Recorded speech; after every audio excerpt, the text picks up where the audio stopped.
이번에는 화학 반응식과 몰과의 관계, 양적 관계라고 하는 내용인데요. 양적 관계에 대한 문제는 굉장히 다양하게 쉬운 문제서부터 어려운 문제까지 굉장히 다양하게 우리가 준비해야 되지만 기본적으로 양적 관계를 이루고 있는 게 무엇인지 한번 개념부터 한번 이해해 보도록 할게요. 어떤 화학 반응식이라고 하는 건 중학교 3학년에서 우리가 공부를 했는데 어떤 반응물과 생성물이 표현이 되는 거죠. 이때 화학 반응식을 최종적으로 완성하기 위해서 우리가 뭘 맞췄냐면 바로 개수라는 걸 맞췄죠. 왜 맞췄냐면 반응 전에 있던 총 원자 수와 반응 후에 생성된 총 원자 수는 원자라는 건 배열만 바뀌어서 새로운 게 만들어질 뿐이지 원자는 어디 사라지는 것이 아니잖아요. 그렇죠? 그래서 개수를 맞춰야 하는데 개수를 맞추는 다양한 방식들이 있지만 한번 보도록 하게 눈으로 볼게요. 왼쪽에 우선 탄소가 2개가 있네요. 개수부터 맞춰야 하니까 탄소가 2개가 있어? 우리 일단 2를 한번 붙여보자. 2 맞고 수소가 지금 여기 2개, 여기 6개가 있네. 그럼 수소를 6개 만들어주기 위해서 3 써주면 되겠고 그럼 산소가 4개, 9개 되는데 여기에 지금 하나가 있으니까 여기다 4를 써주면은 어때요? 탄소 2개, 2개 수소 6개, 수소 6개 그쵸? 산소가 8개, 9개 8개, 7개 미안해요 3이 돼야 되겠다 그치? 여기 9개가 아니라 7개네 이렇게 되면 우리가 화학 반응식이 완성이 된 거예요. 자, 완성을 해놓고 나서 생성된 CO2 기체의 부피가 22.4L다. 자, 우리가 몰과의 관계에서 기본적으로 1몰이 말하는 건 무엇이냐? 1몰은 우리가 수를 세는 묶음 단위인데 개수로 말하면 몇 개? 6.02 곱하기 10의 23승계라고 말할 수도 있고 질량, 우리가 알고 있는 그람 질량으로 끄집어 내오려면 그 녀석의 뭐에다가 화학식 양에다가 그람만 붙여주면 그게 1몰에 해당하는 그람 질량이 된다 라고 했던 거 기억나죠?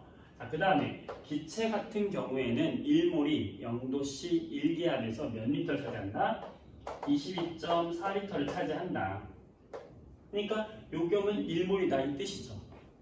자, 문제에서 보면 0도씨 1기압에서 22.4리터다 이 얘기는 CO2 기체가 몇 몰이 형성이 됐다?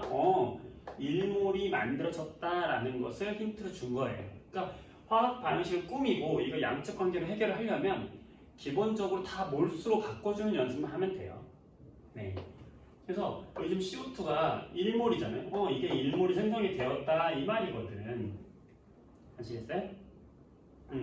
그랬을 때 이 에탄올이 전부 다 반응을 했다라고 치면 여기에 써있는 여기 1, 개수 3, 2, 3 1대 3대 2대 3이라고 하는 이 개수의 비가 결국에는 분자수의 비가 되는 것이고 분자수의 비가 결국에는 몰수의 비와 똑같은 거죠. 몰수도 어차피 개수니까 그렇죠? 그 얘기는 몰수의 비가 1대 2로 한 개가 반응해서 사라지고 두 개가 생겼는데 여기가 1몰이 생겼다고 하면 1대 2니까 에탄올은 몇 몰이 반응했다라고 할 수 있겠어요? 1몰이면 여기는 그의 절반이 0.5몰이 반응했겠네요. 그죠? 그걸 알 수 있는 거죠. 그때 반응한 에탄올의 질량을 알기 위해서는 몇 몰 반응했는지를 먼저 찾으면 돼요. 에탄올이 0.5몰이 필요하구나. 그럼 얘의 질량이 몇 g이냐라고 하려면 얘가 1몰에 해당하는 질량이 몇 g인지만 곱해주면 되는 거거든. 이게 뭐예요? 그럼 몰에 해당하는 질량, 몰 질량. 바로 분자량이 되겠지. 에탄올의 분자량 얼마예요? 탄소가 12거든요. 여기 써있어요. 12, 24. 원자량이 1, 6, 30, 46이네. 그쵸? 에탄올의 원자량은 46이구나. 그럼 1몰 돼 있으면 46g이니까 그거의 절반이니까 몇 g이에요? 23g의 에탄올이 필요하구나 라는 걸 이렇게 양적 관계로 찾아내는 거예요. 어떻게? 몰수. 생성된 CO2의 몰수를 찾아내고 뭐로부터? 22.4리터로부터 몰수를 찾아내고 그걸 통해서 개수의 비를 통해서 여기 반응한 에탄올의 몰수를 찾아내고 그 몰수에 해당하는 질량을 분자량을 이용해서 찾아내면 되는 거죠. 같은 방법으로 반응한 산소기체의 부피를 물어봤어요.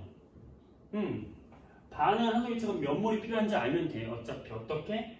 3대 2의 개수협이잖아요. 그러면 몰수도 3대 2가 돼야 되는 거야. 그럼 여기가 1몰 쓰였으면 여기는 몇 몰이 써야 돼요? 1.5몰이 필요한 거죠, 산소가. 그쵸? 그럼 얘는 우리는 1.5몰에 해당하는 부피만 해주면 돼요. 자, 1몰에 해당하는 부피가 몇 리터라고요? 22.4리터라고. 그럼 1.5몰에 해당하는 부피는 거기다가 1.5 곱하면 되잖아요. 왜? 20.4리터라고 하는 것은 1몰에 해당하는 부피니까 1.5몰에 해당하는 부피는 20.4를 곱해주면 되겠죠? 그러면 리터수 나오겠죠. 얼마 나와요? 33.6리터 나오겠지. 마찬가지예요. 몰수를 찾고 그 개수의 비로서 몰수를 찾고 그 몰수를 질량 또는 부피로 바꿔주면 되는 거예요.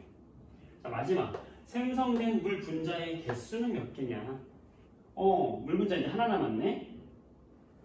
여기가 2몰, 2대 3으로 반응하니까 1몰이 생겼어. 그럼 얘 역시 몇 몰이 생기는 거예요? 1.5몰이 물이 생기는 거죠. 그럼 1.5몰에 해당하는 개수만 합해주면 돼요. 그 개수는 몇 개가 되겠어요? 1몰이 6.02 곱하기 10의 23승계니까 1.5몰이면은 곱해주면 되는 거죠. 1.5를 곱해주는 것보다 그냥 여기다가 2분의 3을 곱해주는 게 더 편할 수 있어요. 그죠? 그러면 이렇게 2, 3은 6, 0 이렇게 되고 그 다음에 곱하니까 9.03 곱하기 10의 23승계 물 분자는 9.03 곱하기 10의 23승계. 자, 이런 식으로 결국에는 화학 반응식을 꾸미고 뭘 찾고 개수를 찾는 게 제일 중요하고 그 개수의 비가 결국에는 몰수의 비다. 그래서 주어진 문제에서 어떤 하나의 몰수를 찾으면 나머지의 몰수는 자동적으로 나오게 되겠지. 그러면 그 몰수에 해당하는 질량, 부피, 개수로 우리가 요 식을 이용해서 환산이 가능하다. 그러니까 몰의 쓰임새가 굉장히 중요한 거죠. 그러니까 몰을 도입함으로써 우리는 이제 화학 반응에서 반응물과 생성물의 어떤 이런 양적 관계를 우리가 해결할 수 있다. 라는 얘기가 되는 거예요. 아시겠죠? 기본적인 내용이 이러니까 이것부터 해결하면 조금씩 좀 더 높은 단계의 양적 관계 문제들도 여러분들 해결할 수 있을 겁니다. 여기까지 할게요.